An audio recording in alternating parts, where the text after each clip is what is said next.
Hola a todas las personas que nos siguen en este canal. Vamos a continuar con la lectura del libro de Zecharia Sitchin, Las guerras de los dioses y los hombres.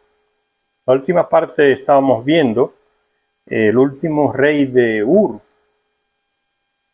y también el último rey de ese gran imperio que fue Sumeria.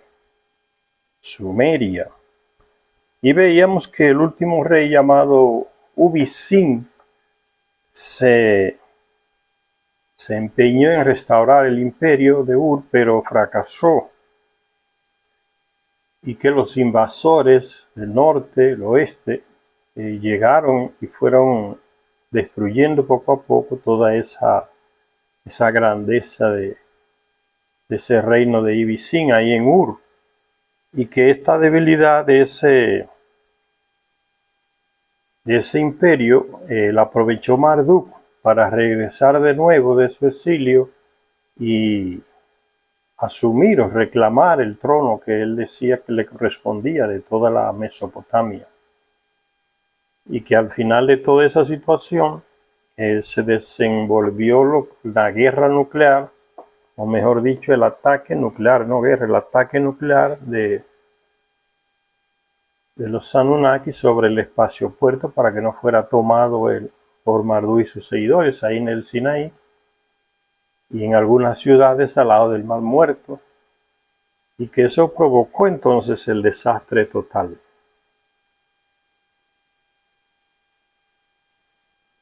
Y sigue diciendo entonces Zecharia Sitchin, ya en esta última parte, hablando de Abraham,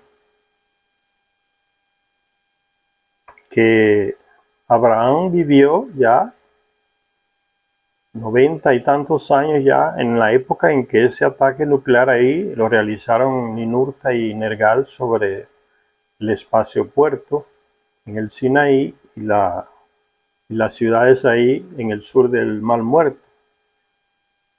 Abraham tenía en esa época 90 años. Y Abraham, como ya vimos, fue hijo de un sumo sacerdote que nació allá en Nippur, ahí en Mesopotamia, la ciudad de Enlil. Entonces era un sumo sacerdote del templo de Enlil, el papá de Abraham. Él mismo nació allá en Nippur, ahí en Mesopotamia, y después se fueron a vivir por el mismo Enlil, los envió a vivir a Ur. Por eso en la Biblia dice que Abraham Dios le pidió a Abraham para que saliera de Ur. Esa fue la otra petición de Enlil que se le hizo a Abraham para que fuera a residir con su padre allá en el norte, ¿no? En el norte ya, en la ciudad como en una segunda Ur que habían fundado ahí en Harán, que hoy ya corresponde al territorio del sur de Turquía. Y hablando de Abraham, dice Zecharia Sitchin, en esta parte dice, él comienza citando el texto que está en el capítulo 14 del libro del Génesis, la Biblia, donde dice, y sucedió en los días de Anrafel, rey de Senahar. Senahar es Sumeria, en la Biblia se le llama Senahar. Y sucedió en los días de Anrafel, rey de Senahar, de Arioc, rey de El-Azar, de Kedorlaomer, rey de Elán, y de Tidal, rey de Goyim. O sea, son 4 reyes: Anrafel, Arioc, Kedorlaomer y Tidal.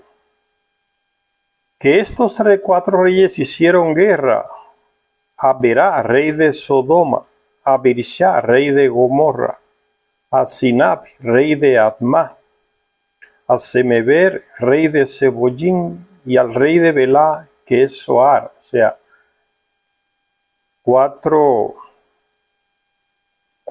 reyes ahí de Mesopotamia contra otros reyes que vivían en esa región del Mar Muerto, en esos lugares. O sea, en el fondo son reyes seguidores de Nannar-Sin, de Enlil, de Ninurta, contra seguidores que apoyadores de Marduk, que son esos reyes que viven en Sodoma, en Gomorra, en Admá, en Sebollín, en Zoar. Esas son las ciudades que están ahí en las riberas del sur del Mar Muerto. No que están, sino que estaban, fueron destruidas por el ataque nuclear. Y ahí termina el texto del libro 14 del Génesis, citando ese confronto entre esos reyes. Anrafel, rey de Senaar o Sumeria, de Arioc, rey de El-Lazar, de Kedorlaomer, rey de Elam, y de Tidal, rey de Goyín, 4 reyes de la región que le servía, era fiel a Enlil, a Nagnarsin, a Nurt, contra estos otros reyes que le servían a Marduk, y lo menciona la Biblia por su nombre, ¿no? Dice, estos 4 reyes hicieron la guerra a Berá, rey de Sodoma, a Birsha, rey de Gomorra, a Sinabi, rey de Admá, a Semeber, rey de Sebollín, y al rey de Belá, que es Zoar. Así comienza el relato bíblico en el capítulo 14 del libro del Génesis de una antigua guerra que enfrentó a una alianza de 4 reinos del este contra 5 reyes de Canaán. Es este un relato que ha evocado algunos de los más intensos debates entre los expertos, pues conecta la historia de Abraham, el primer patriarca hebreo, con un acontecimiento concreto no hebreo, ofreciendo así un soporte objetivo de la crónica bíblica del nacimiento de una nación. Muchos pensaron que habría sido maravilloso poder identificar a los distintos reyes, así como determinar la época exacta en la que vivió Abraham. Pero aun cuando Elam nos resulta conocido y Senaar se haya identificado con Sumer, ¿quiénes eran los reyes citados y qué reinos eran aquellos otros del este? Cuestionando la autenticidad del relato bíblico, a menos que se verifique de forma independiente, los críticos de la Biblia preguntaron, ¿por qué no hemos encontrado mención alguna de los nombres de Kedorlaomer, Anrafel, Anjoc y Tidal, que son los reyes que vinieron ahí de Sumeria? En las inscripciones mesopotámicas, los expertos se preguntan eso porque no habían desenterrado las tablillas o no habían encontrado las tablillas donde se mencionaban el nombre de estos reyes. ¿Por qué no hemos encontrado mención alguna de los nombres de Kedorlaomer, Anrafel y Arioc y Tidal en las inscripciones mesopotámicas? Y si no existieron, si esa guerra no tuvo lugar, ¿cuán creíble es el resto del relato de Abraham? O sea, si esos reyes no han podido ser identificados en los textos sumerios, ¿será creíble realmente esa historia de que Abraham existió? Esa es la pregunta que se hacen los expertos. Durante muchas décadas pareció que se impusieran los críticos del Antiguo Testamento, que decían que esa historia de Abraham no existía. Pero, dice Sharia Sitchin, luego, cuando el siglo XIX estaba a punto de acabar, el mundo de los estudiosos y el mundo religioso se sorprendieron con el descubrimiento de unas tablillas babilónicas que citaban a Kedorlaomer, a Arioc y Tidal en un relato no muy diferente del relato bíblico. Entonces se descubren a final del siglo XIX tablillas de arcilla babilónicas donde se citaban a esos 3 reyes ya citados en el texto bíblico del Génesis, con lo que se confirma entonces la veracidad del texto del Génesis. El descubrimiento se hizo público en una conferencia que Teófilo Pinches pronunciara en el Instituto Victoria de Londres, un investigador inglés, en 1897. Tras examinar varias tablillas pertenecientes a la colección Spartoli del Museo Británico, ve que hay miles y miles de tablillas que están en esos museos de Europa, en el británico, en el Francia, en Alemania.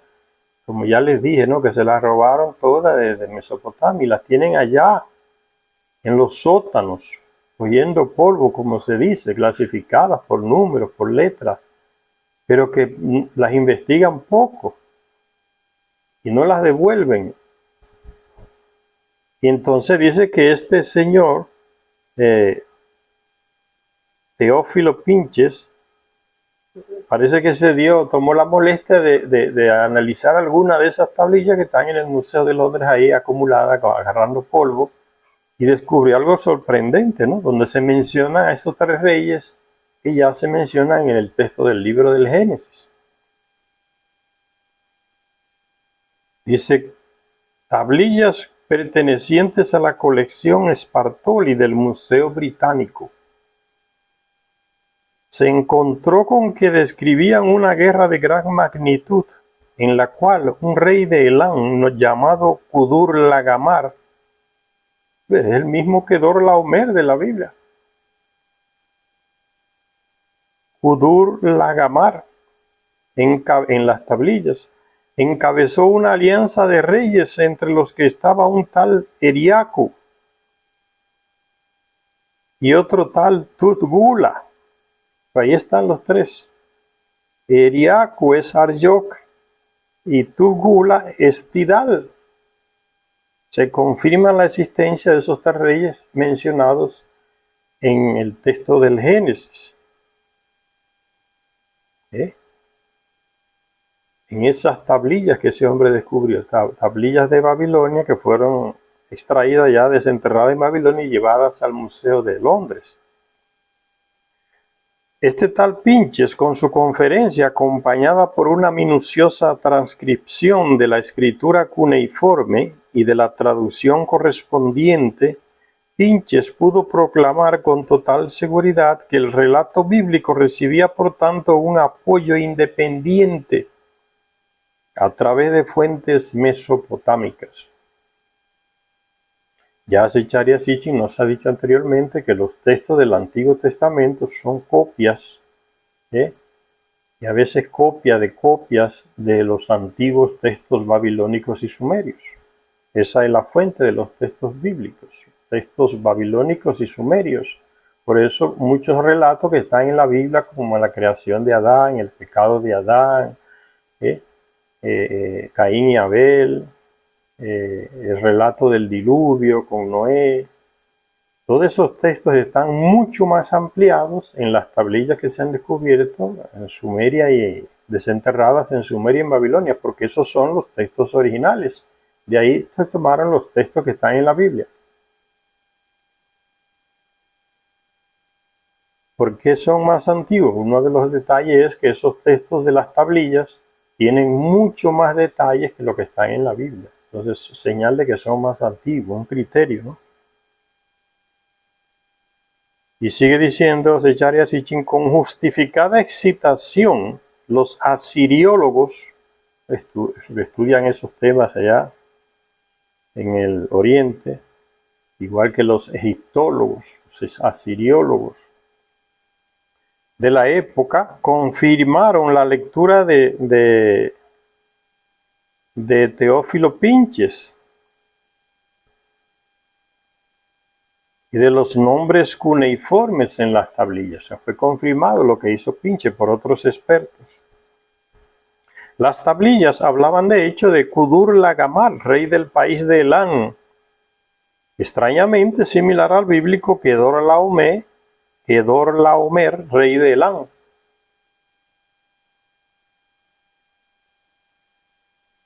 Todos los expertos coincidieron en que era un nombre real, elamita de Elam. Todos los expertos coincidieron en que era un nombre real, elamita, perfecto, siendo el prefijo kudur teniendo el significado de servidor. un componente de los nombres de varios reyes elamitas de Elam. Y siendo la Gamar el nombre epíteto elamita de cierta deidad, o sea, de cierto Anunnaki, los llamados dioses. También coincidieron en que el segundo nombre, que se deletreaba Eriaku, en la inscripción cuneiforme de las tablillas babilónicas se correspondía con el original sumerio Eriaku,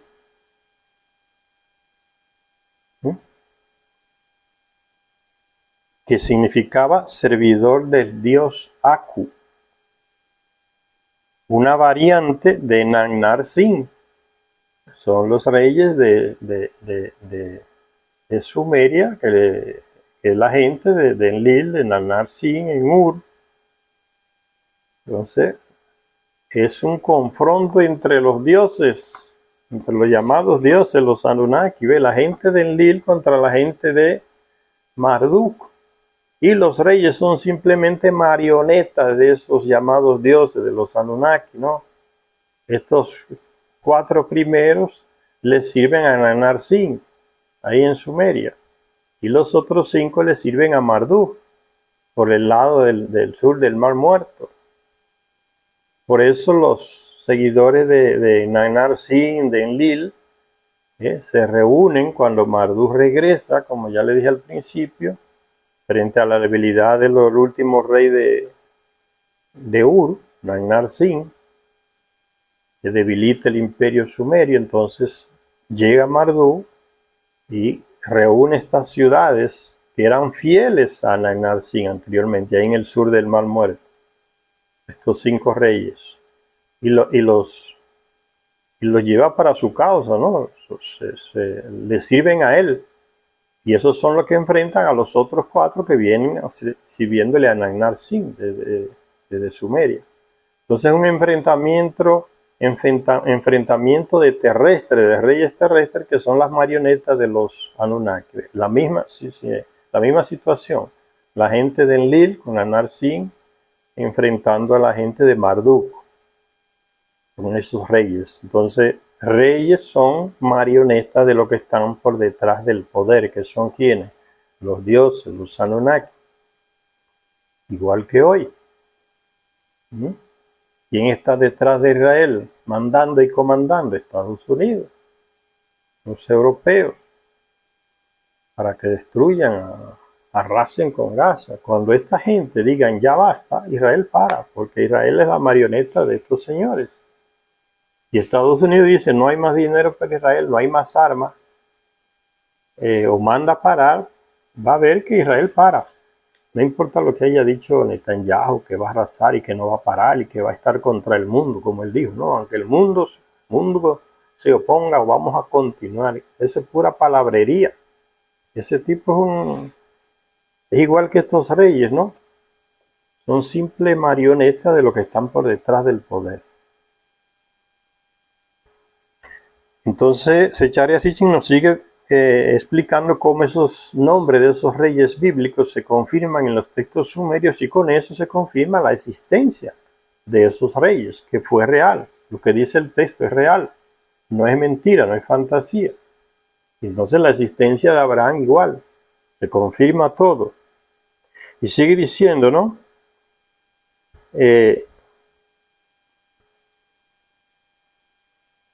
Siendo Aku una variante de Nannar-Sin. Se sabe por numerosas inscripciones que los reyes elamitas de Larsa llevaban el nombre servidor de Sin. Los terrestres, los reyes terrestres, le ponían el nombre de esos Anunnaki a los reyes, en honor a ellos, como se hace hoy también, no es nada diferente. A todos estos países que fueron conquistados por España, Portugal, por Inglaterra, por Holanda, todos estos países de Latinoamérica, que vinieron en el nombre del cristianismo, del Dios de ellos, ¿no? Puede ser los protestantes también. Le ponen los nombres, ¿qué es lo que hace la gente? Le pone los nombres de María, de José, de Abraham, Igual hacen los islamistas en los países islámicos, le ponen el nombre de Abraham, Ibrahim, de Mahoma, Mahomet, Mahmud.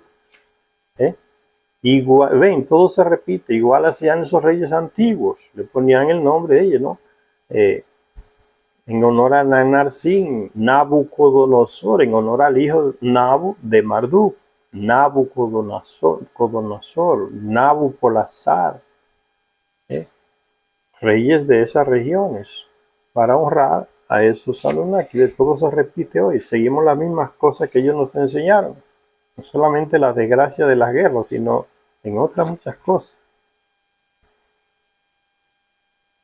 Dice, también hubo un acuerdo unánime entre los expertos al aceptar que el llamado Tut-Gula del texto babilónico era el equivalente del bíblico Tidal, rey de Goyim, como dice el libro del Génesis. Pues se van confirmando, solo que están en otro idioma, entonces la escritura va a ser distinta. Tidal, rey de Goyim, es el mismo entonces Tut-Gula. Y coincidieron también los expertos en que el Goyim del libro del Génesis se refería a las sordas nación, que en las tablillas cuneiformes se citaban como aliado de Kedorlaomer. Fue el que reunía a los otros reyes. Ahí estaba, por tanto, la prueba perdida, no solo de la veracidad de la Biblia y de la existencia de Abraham, sino también de un acontecimiento internacional en el cual se vio involucrado el patriarca Abraham. Entonces, en la Biblia se nos dice poco de Abraham, ¿no? Que es el padre de la fe y no sé cuánto, pero ya, recuérdense que Abraham es babilónico, nació en Nippur, su padre también, después se fueron a Ur, en el sur de Babilonia. No tiene nada de hebreo, pero lo tiene como el padre de la fe, los hebreos, ¿no? Los textos bíblicos. Un acontecimiento internacional en el cual se vio involucrado el patriarca Abraham, porque son reyes de diferentes naciones, por eso es acontecimiento internacional. Pero la excitación no iba a durar de estos expertos, porque se dan otros descubrimientos que a veces contradicen lo que dijo este tal Teófilo Pinches. Vamos a ver, dice, pero la excitación no iba a durar. Desgraciadamente, por usar una expresión, en un discurso pronunciado, un tal llamado Saiz, investigador, en un discurso pronunciado ante la Sociedad de Arqueología Bíblica 11 años más tarde, del descubrimiento que hizo Teófilo Pinches de que los textos bíblicos se repetían en los textos sumerios, las tablillas, aparece entonces este tipo, 11 años después, un tal apellido Saiz, dice, haciendo un descubrimiento contemporáneo que debería de haber apoyado el anunciado por Pinches, por Teófilo Pinches. O sea, se descubre algo que lógicamente debería apoyar ya el descubrimiento que hizo Teófilo Pinches, ¿no? La confirmación de que en las tablillas están el nombre de esos tres reyes, solo que están en idiomas distintos. Esa fue la conclusión de Pinches, pero que son los mismos. Y este tal Saiz dice como lo contrario, dice, un descubrimiento contemporáneo que debería de haber apoyado al anunciado por Pinches, terminó por dejarlo a un lado e incluso por desacreditar lo que dijo Pinches. El segundo descubrimiento fue anunciado por Vincent Scheele, que dijo que entre las tablillas del Museo Imperial Otomano, eso es el Museo de Turquía, Museo Imperial Otomano, donde hay muchas tablillas. Recuérdense que Turquía era parte de esa región de Mesopotamia, estaba por ahí los Anunnaki también. Este tal Vincent Scheele, que dijo que entre las tablillas del Museo Imperial Otomano de Constantinopla, en Turquía, había encontrado una carta del famoso rey babilónico Hammurabi. Ese fue el que creó aquel famoso código legal de Hammurabi. Está en español traducido, un pequeño librito sobre leyes. Y se había encontrado una carta del famoso rey babilonio Hammurabi, en la que se hacía mención al mismísimo Kudur-Lagamar, el Kudurlaomer de la Biblia.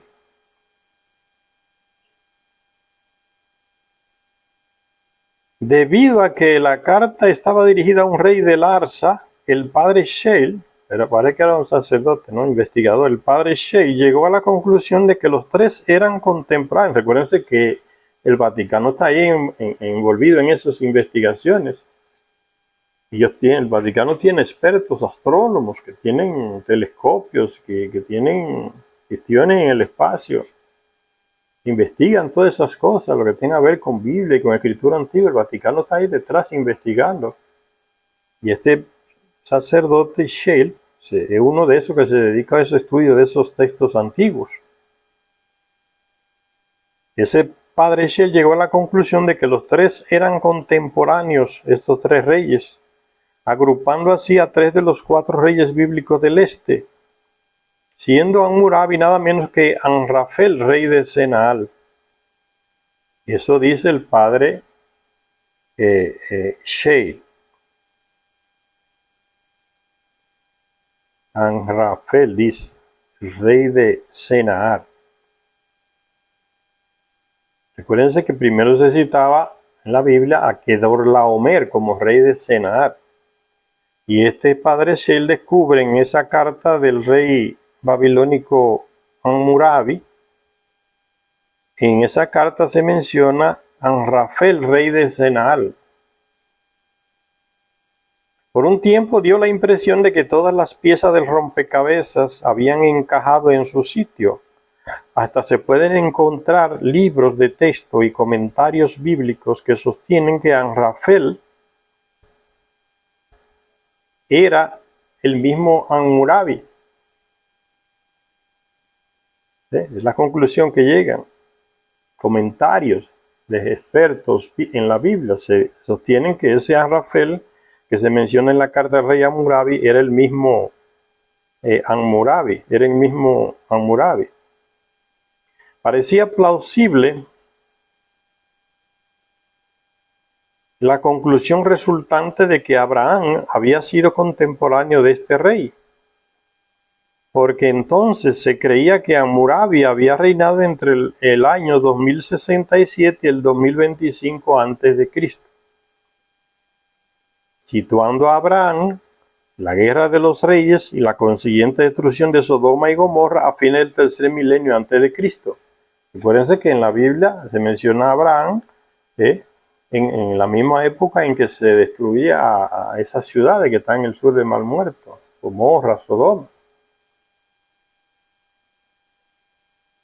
Sin embargo, dice Zecharia Sitchin, las investigaciones posteriores convencieron a la mayoría de los expertos de que Hammurabi había reinado mucho más tarde, entre 1792. Después de ese descubrimiento se hacen otros y los expertos concluyen que Hammurabi había reinado no en esa época que se decía, sino mucho más tarde, entre el 1792 y el 1750 a.C. Con lo que la simultaneidad que parecía haber conseguido el padre Scheil se venía abajo, otra teoría que se cae. Primero fue la de Teófilo Pinches, ahora la del padre Scheil.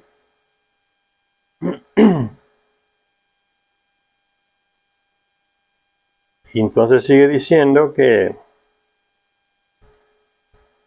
la teoría de Scheil parece que se venía abajo, y todo lo relativo a las inscripciones descubiertas, incluso las aportadas por el Teófilo Pinches aquel, también se ponía en duda todo.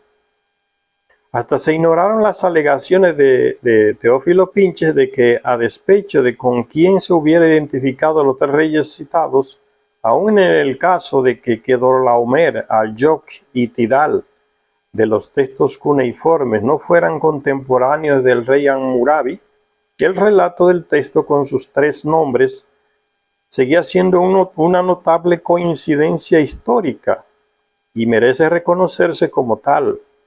Ellos dicen que es una coincidencia histórica. En 1917, un tal Alfred Jeremías intentó parece que era alemán este escritor, intentó reavivar el interés por el tema, pero la comunidad de expertos prefirió tratar las tablillas Spartoli con una benigna indiferencia, como que todas las teorías anteriores se cayeron, entonces los expertos como que se desanimaron y dejaron eso ahí como congelado, ¿no? Siguieron ignoradas en los sótanos del Museo Británico durante medio siglo más, hasta que un tal M.C. Astor volvió sobre el tema en un estudio de la Universidad de Brandeis, aceptando que los redactores bíblicos y babilonios de los respectivos textos los habían extraído de una fuente más antigua. Aceptando que los redactores bíblicos y babilónicos de los respectivos textos del libro del Génesis que ya citamos, y se los habían extraído de una fuente más antigua, de una fuente común mesopotámica. Todo remite a Sumeria. Ese tal Astor identificó a los 4 reyes del este con reyes conocidos. Primero de Babilonia en el siglo VII a.C. Segundo de Asiria en el siglo... Él descubre como que esos reyes, 4 reyes que se mencionan en el texto bíblico, él los dice que son reyes conocidos. Este tipo volvió sobre el tema en 1917, ya más reciente, y descubre eso. Descubre como en dónde reinaban estos reyes del este, estos 4 reyes del este, ¿no?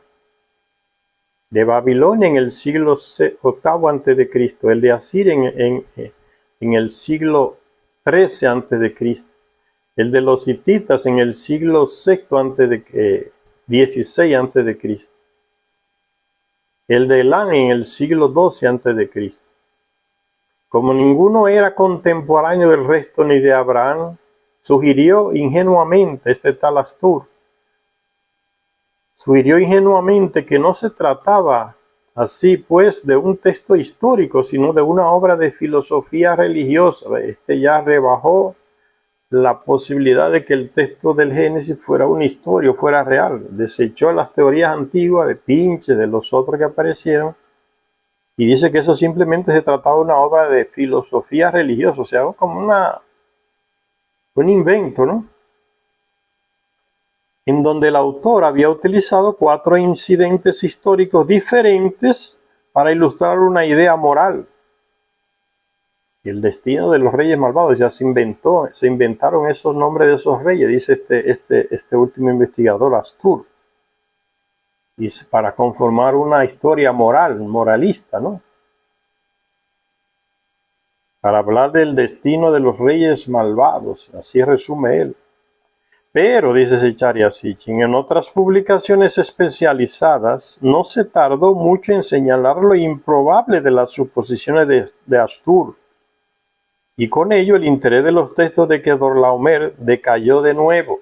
Entonces otros expertos rebatieron esa teoría de Astor y los textos de ese libro del Génesis ahí dice que ya se perdió el interés de nuevo. Estos expertos europeos son un desastre, ¿no? Y dice Zecharia Sitchin, sin embargo, el consenso de los expertos en que el relato bíblico y los textos babilónicos tienen una fuente común, mucho más antigua, nos impele a reavivar las alegaciones de que Pinches y su argumento central, ¿cómo se pueden ignorar unos textos cuneiformes que afirman el trasfondo bíblico de una importante guerra y citan a 3 de los reyes bíblicos? Se hace Zecharia Sitchin esa pregunta, que también es experto, ¿no?, en esos textos antiguos. Él se hace esa pregunta.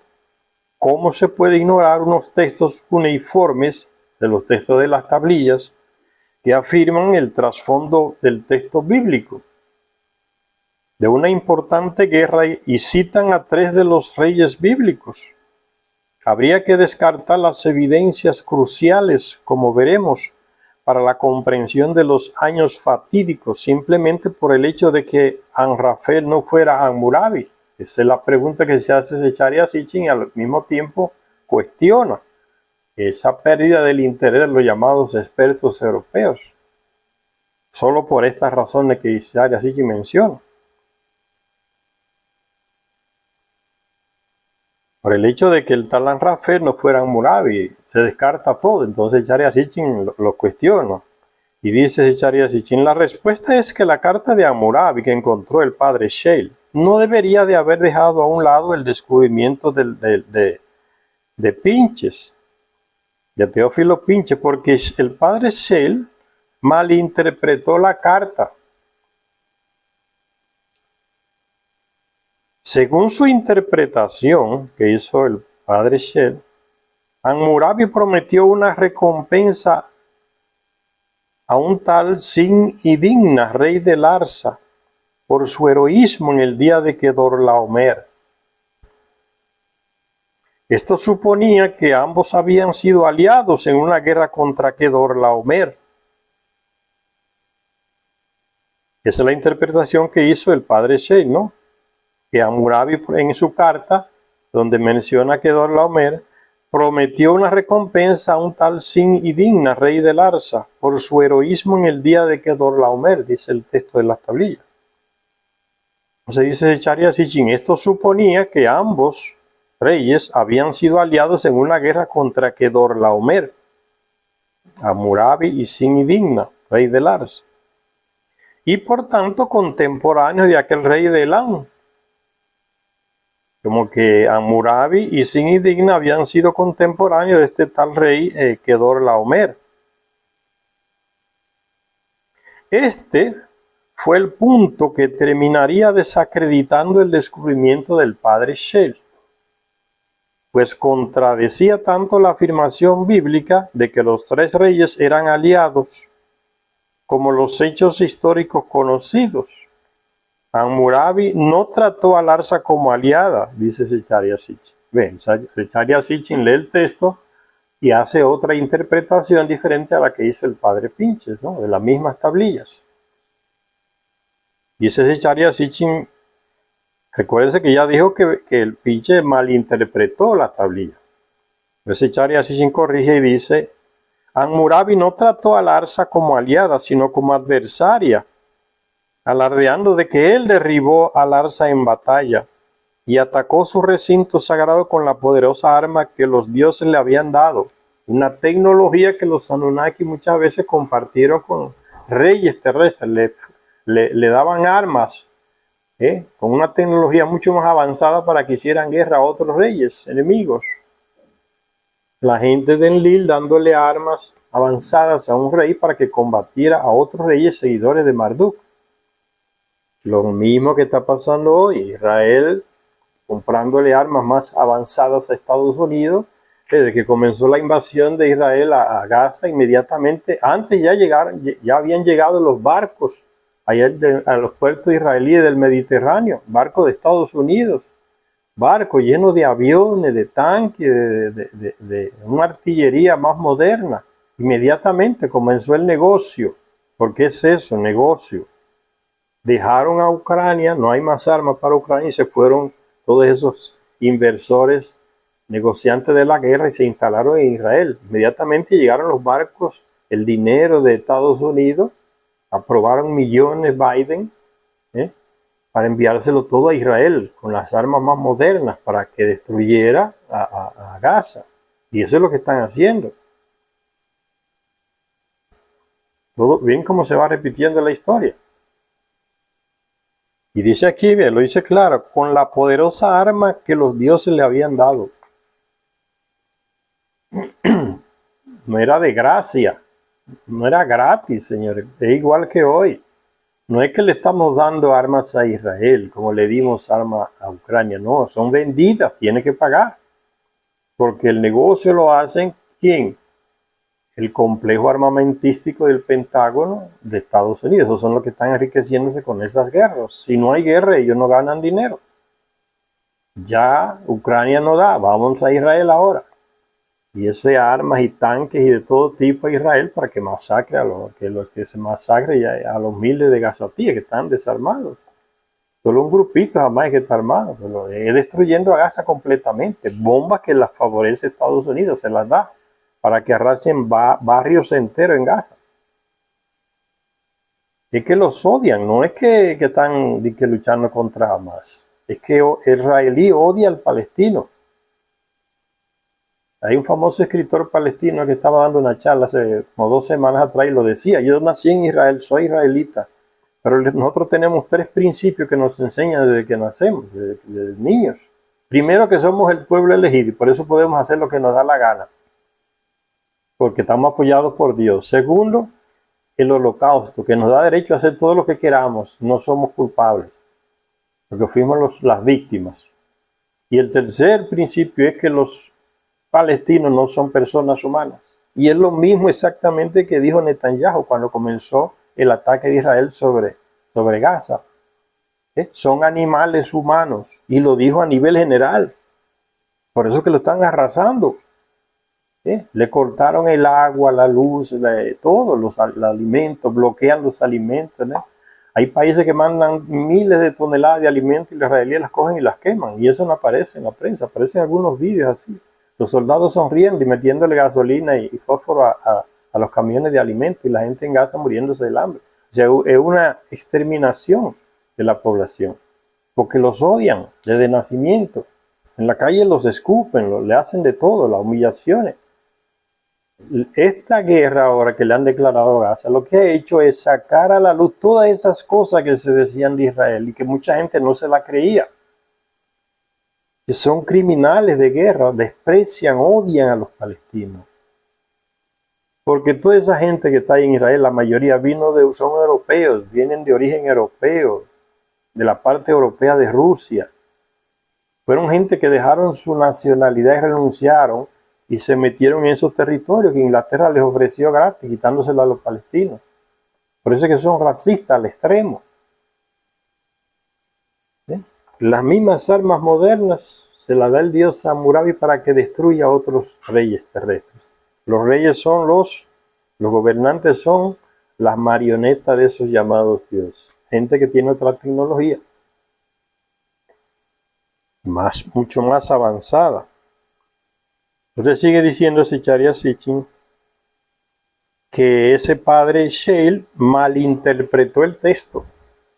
No era que Hammurabi estaba combinado con ese tal Idigna, rey de Larsa, no, como para hacerle la guerra a Kedorlaomer, no era eso.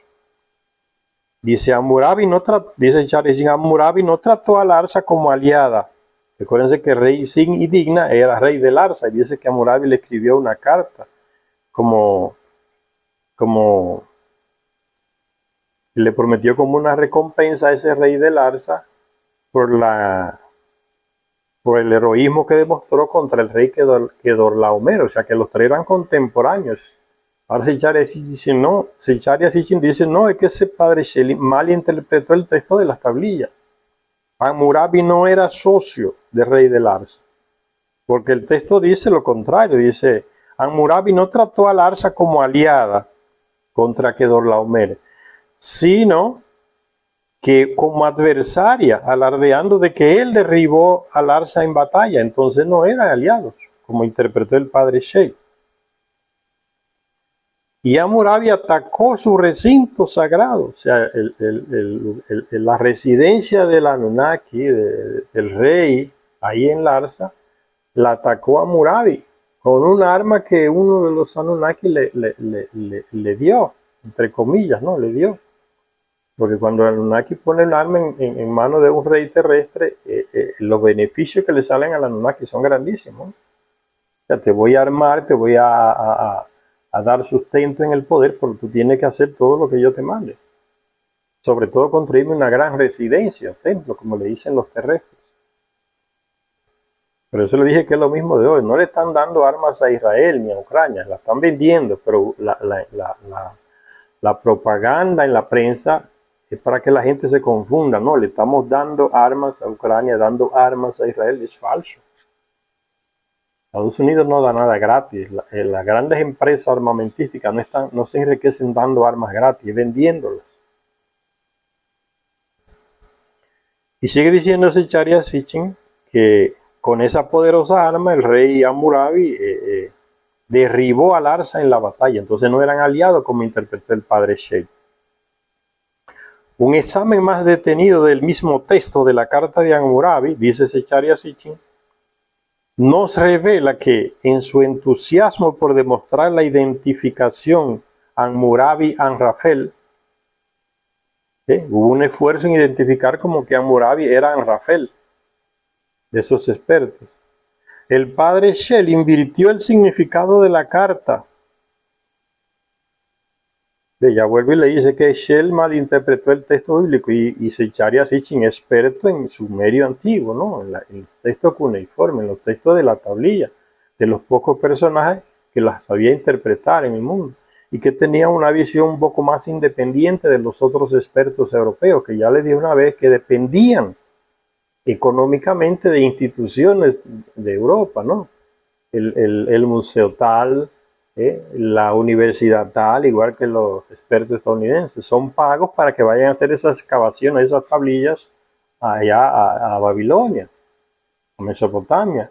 También son pagos para que vayan a tal o cual museo de Europa a estudiar esas tablillas y a publicar conclusiones. Entonces esos expertos que ya son pagos no pueden publicar lo que ellos quieran. Zecharia Sitchin se libraba de eso a cierto punto. Entonces podía publicar lo que decía realmente la tablilla, aunque no beneficiaba a ciertas agrupaciones, universidades o países, ¿no? Esa es la diferencia entre Zecharia Sitchin y esos otros expertos que él siempre critica, les llama expertos, pero después dice, pero, ya lo cuestiona. Y sigue diciendo él sobre esa mala interpretación que hizo el padre Shale. Un examen más detenido del mismo texto de la carta de Hammurabi, que ya el padre Shale había mal interpretado, nos revela que en su entusiasmo por demostrar la identificación Hammurabi-Anrafel, él dice que el padre Shale se entusiasmó demasiado en identificar a Hammurabi con Anrafel, para darle sustento, para darle peso al texto bíblico, porque es un sacerdote al servicio del Vaticano, ¿no? Vamos a confirmar lo que dice el texto que está en el Génesis. Dice que se entusiasmó demasiado, dice Zecharia Sitchin, por demostrar la identificación de Hammurabi con Anrafel. Y el padre Shell invirtió el significado de la carta. Hammurabi no estaba ofreciendo como recompensa el retorno de determinadas diosas al recinto sagrado de Larsa, fíjense, mujeres Anunnaki que habían sido expulsas de su residencia ahí en Larsa, donde comandaba ese rey sin indigna, que Hammurabi le escribe la carta a él. O sea, esas mujeres Anunnaki que habían sido echadas de su residencia en Larsa, ¿ven? O sea, hay Anunnaki que no, prácticamente como diríamos hoy, no valen nada. El Anunnaki común, que no tiene poder, que no tiene territorio, que no tiene a quién mandar, que no es como descendiente de la familia directa de Enlil o de Enki. O sea, Anunnaki que no valían mucha cosa. No tenían ni siquiera servidores casi terrestres. Y saben que la cultura Anunnaki es una cultura machista, de ellos que no viene esa tendencia machista, ¿no? El hombre es lo máximo.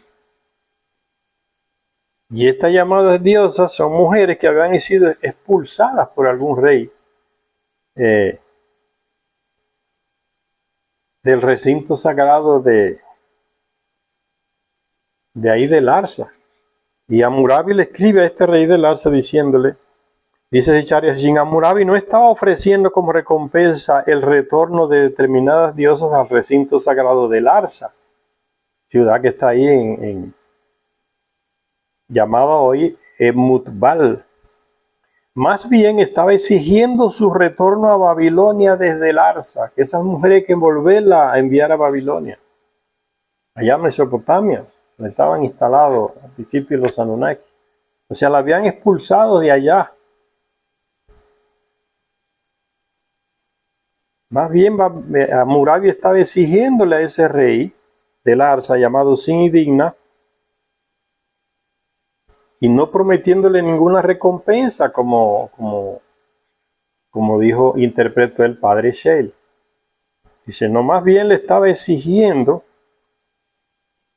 Hammurabi no estaba ofreciendo como recompensa el retorno de determinadas diosas al recinto sagrado de Larsa.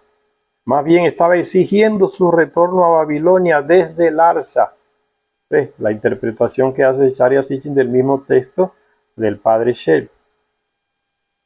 Y cita el texto aquí, Zecharia Sitchin de la tablilla, el mismo que malinterpretó el padre Shell. Dice el texto, al rey sin y digna, habla así Hammurabi, es una carta que le manda Hammurabi a ese rey. Habla así Hammurabi respecto a las diosas que en el Mudbal, que esa era la residencia de esas mujeres, ahí en Larsa. Así habla así indigna, así habla Hammurabi respecto a las diosas que en el Mudbal han estado tras las puertas desde los días de Kudur Lagamar. Parece que ese Kudur Lagamar se las llevó de Babilonia y las tenía ahí en Larsa. A esas mujeres Anunnaki. Hammurabi le reclama al rey de Larsa que las devuelva. No le está dando ninguna recompensa ni felicitándolo como interpretó el padre Shell. Porque ya se dijo, Zecharia había dicho ya que en un texto Hammurabi mismo dice que él derribó a Larsa con un arma especial que le prestó uno de los grandes dioses. Entonces el texto dice, al rey sin y digna, habla así Hammurabi respecto a las diosas que en el Mudbal, ese recinto, han estado tras las puertas desde los días de Kudur Lagamar, con atuendo de arpillera. Cuando de ti les pidan volver, a mis hombres entrégaselas. Las tenían como rebajadas ahí esas mujeres Anunnaki, que no eran nada. Desde los tiempos del rey Kedorlaomer. Kudur Lagamar dice aquí. Un atuendo de arpillera, o sea, una vestidura como que no era digna de condición de mujeres Anunnaki. Ven cómo los terrestres convivían con esta raza, señores. Que no es nada extraño, por eso les digo, no se dejen engañar por esos vídeos que aparecen en YouTube, hablando de los Anunnaki, colocan unos rostros de unos tipos como de seres no se sabe de qué galaxia, que no parecen humanos, no parecen nada con nosotros. Una piel, una cosa, una cara y un rostro, una cosa de algún juego que sacaron esas imágenes. Nada que ver con Anunnaki, porque ellos nos crearon a su imagen. Nosotros somos que nos parecemos a ellos, entonces no hay que buscar muchas cosas. Y te colocan un tipo como un gris, un alienígena gris o con una cara fina. Nada a ver con los Anunnaki. Pero la gente que no entiende se deja manipular y da clic y se inscribe en esos canales, ¿no? Y le ponen unas músicas estruendosas y unas imágenes. No tienen nada a ver con Anunnaki, señores. Recuerden siempre el texto. Ellos nos crearon a su imagen y semejanza. Nosotros nos parecemos con ellos. ¿Por qué meten todas esas imágenes que no tienen parecido nada con nosotros? Para manipular y ganar dinero en el canal y desinformar también. Entonces el terrestre convivía con todas esas gentes. Y no lo llamaban Dios igual que nosotros decimos Dios ahora. No, no era nada parecido con eso. Eran gente así más avanzado tecnológicamente y el terrestre lo sabía. Tenían poderes mágicos, decían los terrestres. ¿Qué es eso? Simplemente mayor conocimiento tecnológico y científico. Es eso. Usó sus poderes mágicos. No es nada de magia. Es tecnología más avanzada, conocimientos. Que Enki usó sus poderes mágicos para hacer tal cosa. Que Enigma usó sus poderes mágicos para hacer tal cosa. Se está refiriendo, es el lenguaje terrestre que no entiende. Pero se está refiriendo al conocimiento científico y tecnológico de esa raza de gente. Que convivía con los terrestres. Mire cómo visitan a Abraham y él los conoce de una vez. Desde que los vio que llegaban cerca de su tienda, dice, estos son de ellos, son los señores. Y la gente sabía. No era nada extraño. Y miren todas las expectativas que le han metido a la gente hoy en la cabeza, que si hay gente en otro planeta, si aparece uno, se parece con nosotros, porque ya lo han dicho mucha gente, son iguales que nosotros, muchos de esa gente, de esos otros planetas. Yo fui, me llevaron y vi, algunos están aquí entre nosotros, se identifican, caminan y nadie los distingue. Pero los Anunnaki son así, señor, no se dejen engañar. Entonces, los terrestres le llamaban dioses, le llamaban eternos, ya le expliqué por qué, le llamaban los señores, como el mismo Abraham le dice. Son los señores, vengan aquí y le sirve, le prepara un cordero para que se den una buena altura. Y llenen la barriga de carne y después sigan caminando. Lo tratan gente normales. Eso de Dios y que eso lo tenemos nosotros como deformado un poco en la cabeza por las manipulaciones que se han hecho de los textos. Ven, como Seichari ahí se caga también de hacer la misma cosa. Aclarar la manipulación que se hacen de los textos antiguos. Eso es lo que hace Seichari así. Ahí está aclarando lo que hizo ese padre Shell. Entonces, fíjense la interpretación tan distinta que hace Seichari Sitchin de la carta que el padre Shell también leyó.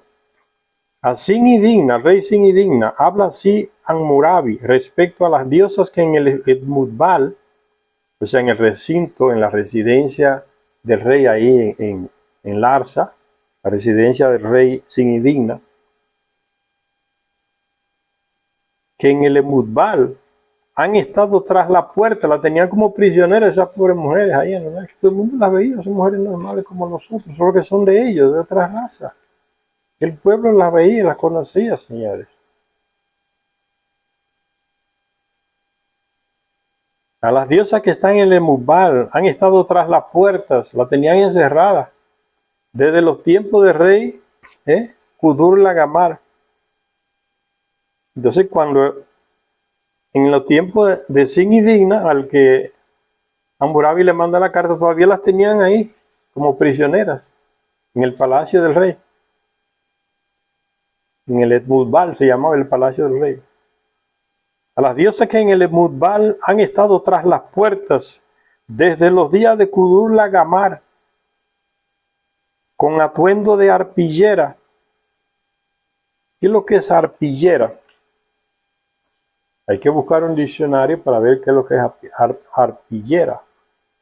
Hay que es una palabra que remite a como a una situación un poco baja, ¿no? Para el nivel de la persona.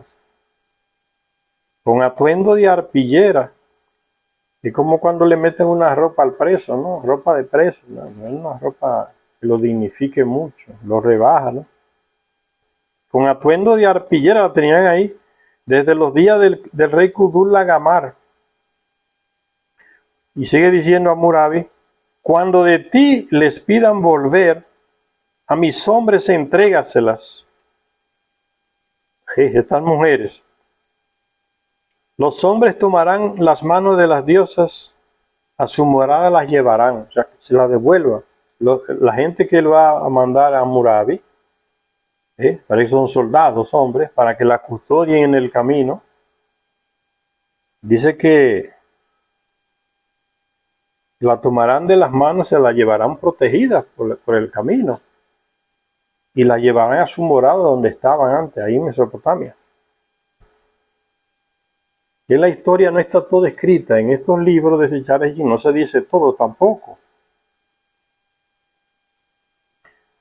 Y terminando de leer el texto, dice Seichari Sitchin, el incidente del rapto de las diosas ocurrió, por tanto, en tiempos más antiguos de Hammurabi y del rey Sin y Digna, rey de Larsa, porque el mismo Hammurabi dice que están ahí en Larsa como prisioneras desde la época del rey Kudur-Lagamar. O sea, antes de ellos esas mujeres las tenían ahí como prisioneras y eran de Babilonia y estaban en Larsa, en el palacio del rey. El incidente del rapto de las diosas ocurrió, por tanto, en tiempos más antiguos. Se las tuvo cautivas en el Etmutbal, en el palacio del rey, ahí en Larsa, desde los días de Kedor-Laomer o Kudur-Lagamar. Y Hammurabi estaba exigiendo ahora su regreso a Babilonia, exigiéndole a ese rey Sin y Digna de Larsa que las devolviera a Babilonia. Y entrégaselas a mis hombres para que vuelvan a Babilonia. Ellos las van a llevar protegidas allá. Me parece que algún Anunnaki le pidió a Hammurabi que hiciera diligencias para liberar a esas mujeres Anunnaki que estaban en Larsa prisioneras y las devolviera a Babilonia. Hammurabi estaba exigiendo ahora su regreso a Babilonia, de donde se las había llevado cautivas aquel rey llamado Kedorlaomer. ¿Ven? Son Anunnaki que fueron cautivadas y los otros Anunnaki no hicieron nada para evitarlo. Porque eran mujeres de la clase baja de los Anunnaki, ¿no? Muchos Anunnaki de la clase baja ni se mencionan en los textos de las tablillas, solo se habla de los grandes. Igual que hoy, señores. Igual que hoy se habla de la clase alta, el rey que hizo tal guerra, más de los soldados que fueron, nadie menciona el nombre de esos tipos, no se importa, eso eran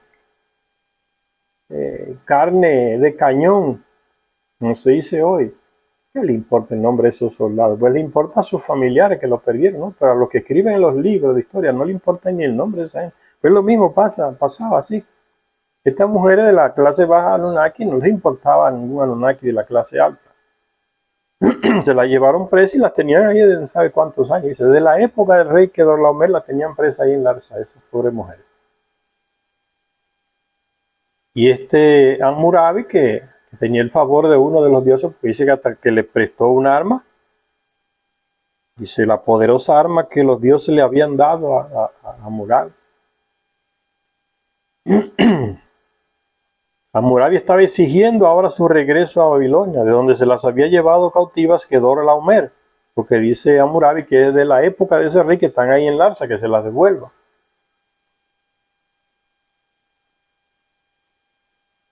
Esto solo puede significar, dice Zecharia Sitchin, que los tiempos de Kedorlaomer acaecieron mucho antes de que los de Hammurabi. Entonces Kedorlaomer no puede ser Hammurabi, como se entusiasmó el padre Shiel, diciendo que era el mismo personaje. Para darle como peso al texto bíblico. Dice Zecharia Sitchin, este tipo se entusiasmó, no es nada de eso. Entonces, este Kedorlaomer existió mucho antes que Hammurabi. En apoyo de nuestra lectura de la carta de Hammurabi, dice Zecharia Sitchin, o sea, en apoyo a lo que yo estoy, como yo estoy interpretando la carta de las tablillas, la carta del rey Hammurabi, encontrada por el padre Shell en el Museo de Constantinopla, ahí en Turquía, se encuentra el hecho de que, Zecharia Sitchin dice, en apoyo de la interpretación que yo le estoy dando a esa carta de la tablilla, que el padre Shell también mal interpretó, en apoyo a mi interpretación, dice Zecharia Sitchin, se encuentra el hecho de que Hammurabi repetía la exigencia del retorno de las diosas a Babilonia en otro duro mensaje que le manda al rey de Larsa sin indigna. ¿Ve? Duro mensaje, le manda otro duro mensaje. Enviado en esta ocasión a través de altos mandos militares. Esta segunda carta, parece que el indigna no se la quiso devolver en la primera petición que le hizo a Hammurabi. Y dice que esta segunda carta se la manda a través de mandos militares. Esta segunda carta, dice Zecharia Sitchin, está en el Museo Británico, numerada con el número, esa tablilla, con el número 23.131. Y su texto lo publicó un tal L.W. King, en una obra que publicó llamada Las cartas e inscripciones del rey Hammurabi. Y dice así, a Sin y Digna, esa es la segunda carta que le manda Hammurabi a Sin y Digna, rey de Larsa, que tiene a la mujer allá, y ya le mandó una carta y no se las devuelve, y le manda otra carta ya ahora en manos de mandos militares. A Sin y Digna, dijo así Hammurabi, te envío a Sikiri Ilishu, el oficial de transporte, militares para que escolten a la mujer a Babilonia. Y a Hammurabi Bani, el oficial de la línea de frente, para que traigan a las diosas que están en el Etmubal, en el palacio del rey, ahí en Larsa. Y luego, dice Zecharia Sitchin, y luego la carta especifica claramente que las diosas tenían que ser devueltas desde Larsa a Babilonia.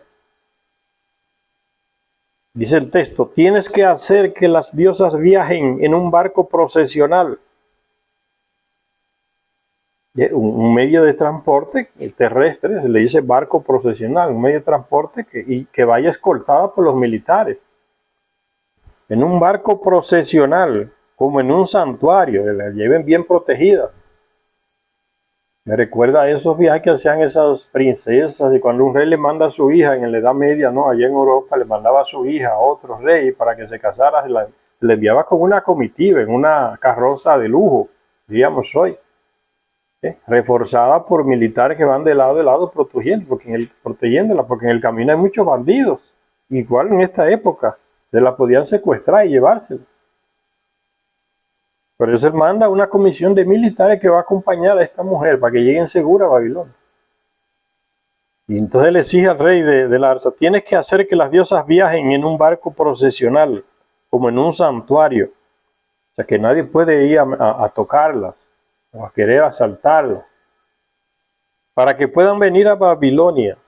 Las mujeres del templo las acompañarán para que coman las diosas servidoras que vayan acompañando a esas mujeres para que en el camino le preparen la comida que necesiten, la atiendan con dignidad como necesitan, como exige su dignidad, esas llamadas diosas, mujeres Anunnaki. Las mujeres del templo, o sea, las mujeres que están trabajando en el edificio ahí del rey, en la residencia del rey llamado templo, en Mudbala y en Larsa, tienen que acompañar, o sea, una comitiva de mujeres servidoras que acompañen también a estas mujeres, no solamente los soldados. Si se la dejan a los soldados, puede ser que no lleguen de la manera que salieron. Igualito que hoy. Usted va a una comisaría, una delegación de policiales, usted una mujer, y el mismo policía le dice, señora, mejor que usted no duerma aquí por su bien. Porque los militares son así. Se la dejan en el cuartel esa mujer para que la cuiden. Y ellos dicen, eso es carne fresca para nosotros. La van a abusar. Al día de hoy sigue la cosa igual. Y aquí ve cómo se sucede lo mismo. No, con ellas también van a ir muchas mujeres servidoras de aquí del palacio. No solamente los militares. O sea, Murabi toma todas las providencias porque él sabe cómo es la situación. Tienes que hacer que las diosas viajen en un barco procesional como en un santuario para que puedan venir a Babilonia. Las mujeres del templo las acompañarán. Pero ya había dicho que los oficiales de transporte y oficiales de línea del frente, o sea, soldados que la van a acompañar. El mismo rey ha dicho, pero también le dicen, no, pero también vienen mujeres con ellas, servidoras. Las mujeres del templo las acompañarán para que coman las diosas. Cargarás el barco con crema pura y cereales. O sea, tienen que ir con una provisión de alimentos para el camino. Eso no es nada nuevo, señores. Ven cómo eso son tan actuales estas tablillas, señores, lo que dice. Y la malinterpretación que hizo el padre, la misma interpretación que hay en la Biblia, que hicieron esos escribas judíos y esos teólogos de la iglesia. Todo malinterpretado y manipulado. Es como si Charles Sitchin se encarga, ¿no? de quitar esa manipulación que ese sacerdote, el tal Shale, padre Shale, había hecho de un texto. Se emocionó demasiado y malinterpretó la carta. Para que coman las diosas, cargarás el barco con crema pura y cereales. Ahí está bien. ¿Qué comen los Anunnaki? Comían lo mismo que comían los terrestres. Por eso le tenían en sus residencias, que los terrestres le llaman de templo, toda esa clase, esa realeza que ellos inventaron, el llamado sumo sacerdote y no sé cuánto, para que les sirvieran en todo. Y eso era un monte de gente. Servidores todos de ellos, que no hacían nada. La comida, la carne, la ropa, el vestido, los baños, la residencia, donde iban, todo se lo construían los terrestres. Igual que le pasa a los reyes. Estaba yo leyendo un relato hace 2 días sobre el rey de Inglaterra, el Carlos, que subió ahora. Y dicen que al tipo hay que pasarle, plancharle, ¿no? Hasta los cordones de los zapatos tienen que estar bien pasaditos, planchados, porque si no él los rechaza y los devuelve. O sea que hay una persona servidora en el palacio de Inglaterra que se encarga de que esos detalles A nosotros nos parecen tan idiotas. Esté todo perfecto, en el cordón del zapato tiene que estar limpio y bien pasado por la plancha. No puede tener ni una dobladita. El zapato limpiecito. Ven cómo siguen las cosas. Ay, es ridículo esa clase que se cree. Esa clase la crearon los Anunnaki, esa clase que se cree más alta que las otras, ¿no? La realeza y no sé cuánta y todo eso. Sigue la misma porcaría hasta el día de hoy. Entonces le dice que esas mujeres tienen también que ser aprovisionadas con carne, ¿no? Con ovejas. Es lo mismo que comen los terrestres. Carne de oveja, carne de cabra, carne de buey. Esas son las provisiones, cereales como comen los terrestres. No son ninguna raza extraña. Simplemente personas de otro, tienen su origen en otro planeta, pero ves, son igualitas que nosotros. Tienen que ir aprovisionadas con carne, con cereales, ¿no? Carne de oveja y cereales para que ellas no pasen hambre en el camino. ¿Y quién va a preparar los alimentos para ellas? No son ellas, son las mujeres que le ponen ahí como sirvientes a ellas. Dice, ovejas y provisiones pondrás a bordo de ese transporte, donde la van a llevar para Babilonia de vuelta. Ovejas y provisiones pondrás a bordo para el sustento de las mujeres del templo, para que las mujeres que también la acompañan se alimenten también. Suficiente para todo el viaje hasta Babilonia. Y designarás a unos hombres para que remolquen el barco.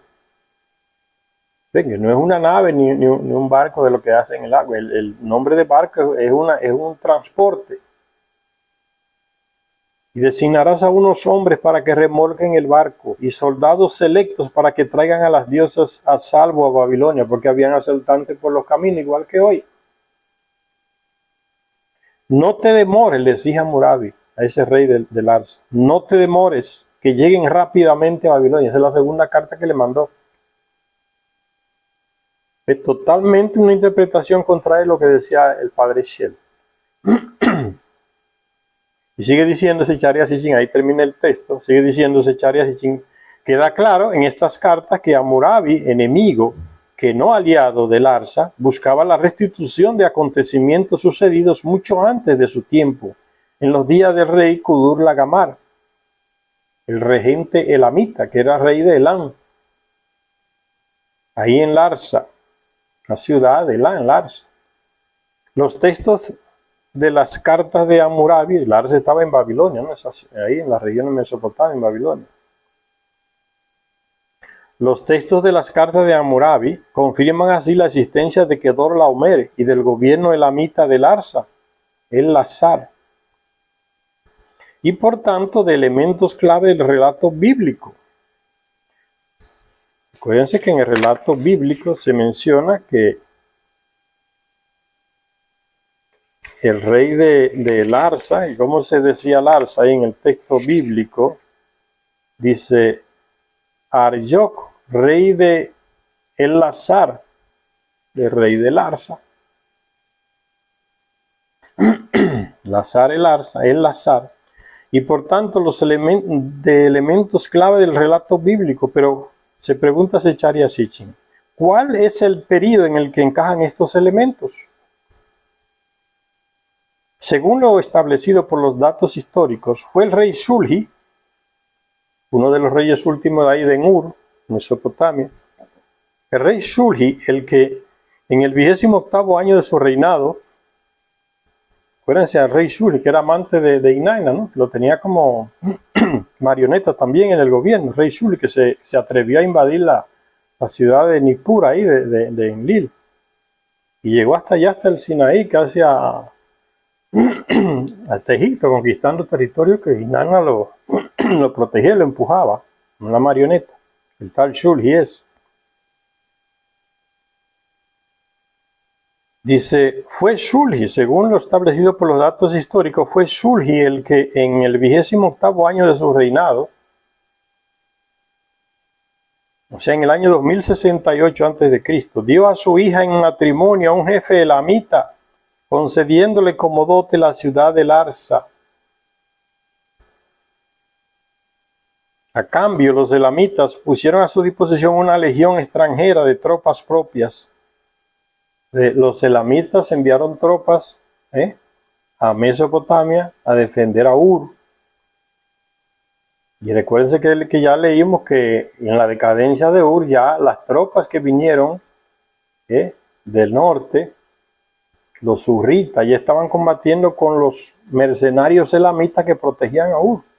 ¿Ve? Y estos mercenarios llegaron a Ur por este rey Shulgi, en la época del rey Shulgi, que estaba perdiendo todo el territorio, el avance de los seguidores de Marduk, del norte oeste, y hizo esa alianza con esos elamitas para que le enviaran mercenarios, soldados, ¿no? Y los ayudaran a proteger de los ataques.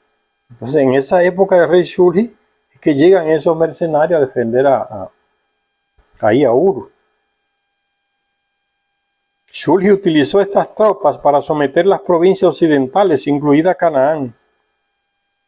Así pues, es en los últimos años del reinado de Shulgi, cuando Ur era todavía capital imperial, bajo el dominio de su sucesor inmediato llamado Amar-Sin, cuando nos encontramos con el lapso temporal histórico en el cual parecen encajar a la perfección tanto los relatos bíblicos como los mesopotámicos. Y ahí queda la respuesta a la pregunta que Zecharia Sitchin se hace. ¿Cuál es el periodo en el que encajan estos elementos? Y entonces él dice, en la época de Shulgi, cuando él envía a una hija a casarse con el rey de Elam, y el rey de Elam le devuelve el favor enviándole mercenarios que defiendan a Ur, del avance de los seguidores de Marduk, las ciudades por ahí de Canaán, toda esa región, en el sur del Mar Muerto. Esas eran ciudades que así habían pasado al bando de Marduk, pero que antes habían sido conquistadas por Shulgi, su antecesor, y sometidas al imperio de Ur. Entonces por eso hoy se rebelan y están avanzando hacia el sur, conquistando a Mesopotamia. Ahí se explica todo. Dice Zecharia Sitchin, Shulgi utilizó estas tropas para someter las provincias occidentales, incluida Canaán. Así pues, es en los últimos años del reinado de Shulgi, cuando Ur era todavía capital imperial, bajo el dominio del sucesor de Shulgi llamado Amar-Sin, cuando nos encontramos con el lapso temporal histórico en el cual parecen encajar a la perfección tanto los relatos bíblicos como los mesopotámicos.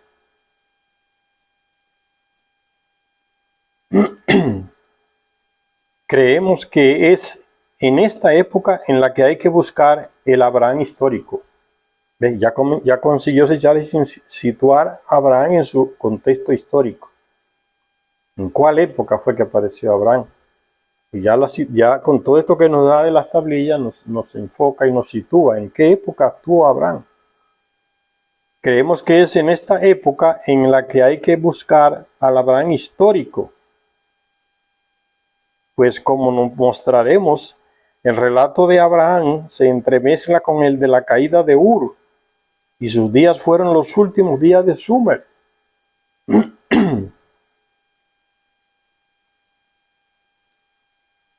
Vamos a hacer una parada por aquí, señores, para que el vídeo no se haga muy largo. Hasta la próxima lectura.